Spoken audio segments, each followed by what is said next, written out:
ছিঁড়ে ফেলে আহরে দেখি আমি দেখি হয়েছে রাখা তোমার বাপের যাইছে আমার যাইছে তার আবদার এখন একখান কাপড় দেয় একখান কাপড় কিনতে তার 600 টাকা নেই একবার তুমি একখান দিয়েছিলে একবার সময় দিয়ে একখান দেওয়া ছিল মোটা কাপড়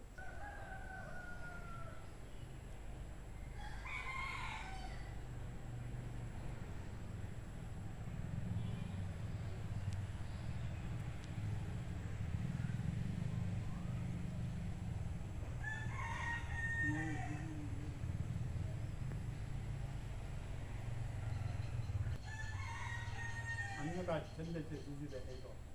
বলছে আমি তিনটার সময় না চলে গেলে 3টার সময় চলে এলাম বসে